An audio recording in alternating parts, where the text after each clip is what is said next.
Hello दोस्तों, स्वागत है मेरे चैनल में। आज की कहानी है भाई बहन का प्रेम। अमित एक बहुत ही होनहार लड़का था जो हमेशा ही ईमानदारी के साथ अपनी पढ़ाई पर ध्यान देता और हमेशा अपने पिताजी के काम में मदद भी कर दिया करता था। ऐसे तो वो बस सिर्फ 12वीं कक्षा का छात्र था, लेकिन फिर भी उसमें गजब का आत्मविश्वास था कि वो अकेले ही अपने पिता का काम संभाल लेता था और साथ में पढ़ाई पर भी ध्यान देता था। अमित की माँ का देहांत 2 साल पहले ही हो चुका था और उसकी एक छोटी बहन थी जो स्कूल जाती थी, लेकिन कभी कभी इसे भी स्कूल से छुट्टी लेनी पड़ती थी क्योंकि अमित के पिताजी सही समय पर उसके स्कूल के फीस जमा नहीं करवा पाते थे। छोटी बहन को पढ़ाई का शौक़ नहीं था, लेकिन फिर भी अपने भाई के कहने पर वो पढ़ाई करने लगती थी। एक दिन छोटी बहन को पड़ोसी में रहने वाली उसकी सहेली ने उसे अपने बर्थडे में आने के लिए कहा था। साथ में उसे रेड कलर की ड्रेस पहनने को कहा क्योंकि उसकी बर्थडे पार्टी की थीम रेड कलर की थी। अमित की बहन इतनी समझदार नहीं थी और वो बार बार अपने भाई से जिद करने लगी, भैया मुझे नई ड्रेस खरीद कर देना, कल मुझे अमृता के बर्थडे में जाना है जहाँ रेड कलर का पहनना होगा। ऐसे में अगर मैं नहीं पहनूंगी तो लोग मेरी हंसी उड़ाएंगे और मुझसे कोई दोस्ती नहीं करेगा। अमित, अरे ड्रेस से क्या लेना देना है, तू बस उस पार्टी में जाकर मज़े करके आना। बहन रोते हुए, नहीं भैया मुझे तो वही ड्रेस चाहिए, नहीं तो मैं बर्थडे पार्टी में नहीं जा पाऊंगी। अमित अपनी बहन से बहुत प्यार करता था और इसी वजह से उसने अपनी बहन के लिए नई ड्रेस लेकर दी जो लगभग 1500 रुपये की थी और जिसके लिए उसने अपने दोस्तों से उधार भी अमित के पिताजी, तू अपनी बहन को बिगाड़ते जा रहा है, दिन ब दिन उसकी ख्वाहिश बढ़ती ही जा रही है। देख बेटा, उसके अंदर भी तो ये समझदारी होनी चाहिए कि वो हमारी मजबूरी को समझ सके। हम इतने पैसे वाले नहीं हैं।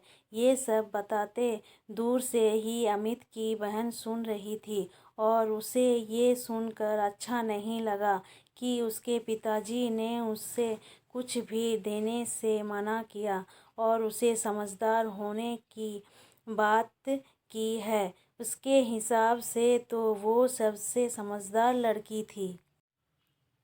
उसने अपने पिताजी और भाई की मजबूरी को भी सुनते हुए नज़रअंदाज कर दिया था क्योंकि उसे तो अपनी मनमर्जी का हर वो सामान की मिल जाता था जो वो चाहती थी। अमित दिन भर अपना काम करता और रात में पढ़ाई किया करता था। वो अपनी पढ़ाई को छोड़ना नहीं चाहता था। यूं ही एक दिन वो पढ़ाई कर रहा होता है, अचानक उसके दोस्त राजीव का फ़ोन आता है जो उसे कल होने वाली पार्टी में चलने के लिए कहता है।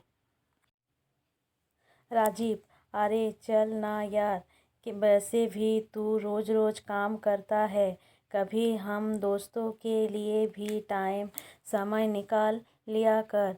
अमित, हाँ हाँ क्यों नहीं, मैं भी तुम लोगों के साथ चलना चाहता हूँ, लेकिन क्या करूँ, मजबूरी है। मेरे पास तो पहनने के लिए अच्छे कपड़े भी नहीं है और ना ही मैं अपने पिताजी को ऐसे कोई ख्वाहिश करना चाहता हूँ ताकि मेरे पिताजी परेशान हो जाए। कहने पर भी अमित तैयार नहीं होता और वो हमेशा पढ़ाई पर ही ध्यान लगाना चाहता था। ये सब बात सोते हुए अमित की बहन सुन लेती है, जिसे थोड़ा थोड़ा अफसोस होने लगता है कि जो भाई उसके लिए सब कुछ करने को तैयार है वो खुद के लिए कभी कुछ कर ही नहीं पाता है। ऐसे में अचानक ही अमित के पिताजी को किसी दूसरे शहर जाना पड़ पड़ा जहाँ पर कुछ ज़रूरी काम आ पड़ा था। अमित की बहन भाई मेरी सहेली बता रही थी कि दूसरे शहर के मॉल में एक बहुत अच्छी प्रदर्शनी लगी है जहाँ पर बहुत तरह तरह के डिज़ाइनर कपड़े मिल रहे हैं, वो भी सस्ते दामों में। मुझे भी यहाँ से कोई अच्छी सी ड्रेस लाकर दे दो ना, जिससे मैं अपनी बर्थडे में पहन सकूं और मेरी सहेलियों को नीचा दिखा सकूं।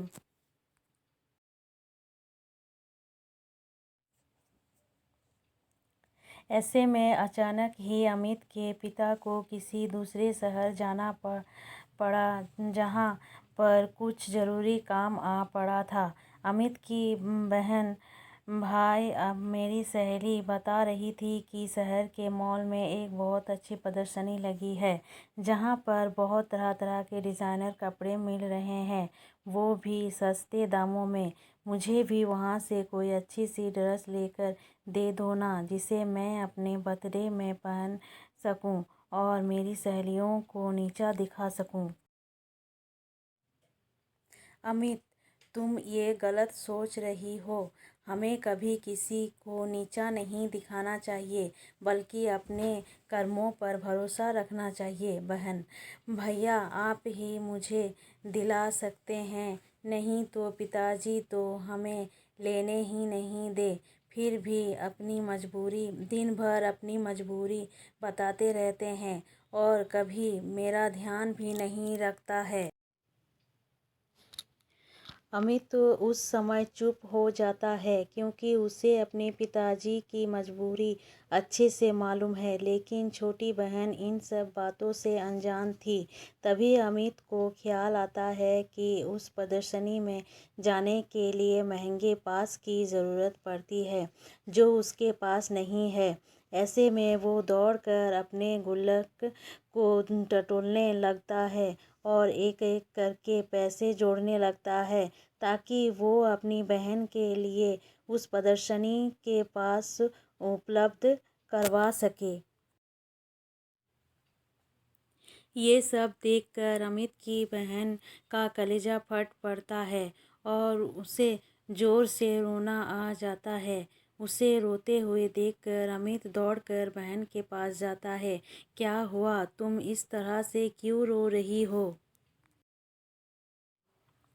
बहन रोते हुए, आज तक आपने हमेशा मेरी खुशियों का ख्याल रखा, हर वो चीज़ मुझे दिलाई जो मैं मांगती रही, लेकिन कभी भी अब मैंने आपसे ये नहीं पूछा कि आखिर आप इन पैसों का इंतज़ाम कहाँ से करते हैं। लेकिन आपको एक एक रुपया जोड़ते देखकर मुझे बहुत दुख हुआ कि आप मेरी खुशी के लिए इतना कुछ कर सकते हैं, लेकिन मैं हमेशा स्वार्थी बनी रही। अमित, अरे इतना सोचने की ज़रूरत नहीं है। आखिर मैं तेरा बड़ा भाई हूँ। मैं नहीं करूँगा तो कौन करेगा? बस उसी वक्त अमित की बहन दौड़कर अपने बैग से एक चीज़ निकाल कर लाती है और अमित की आंखों में हाथ रख कर कहती है, मैं आपके लिए कुछ लेकर आई हूँ। इस बात से अमित चौंक जाता है और जैसे ही वो अपनी आंखों से बहन का हाथ हटाता है तो देखता है उसकी बहन उसके लिए एक सुंदर सी शर्ट लेकर आई है। अमित आश्चर्य से, ये तो बड़ी महंगी लगती है, पर तुम कहाँ से लेकर आई बहन?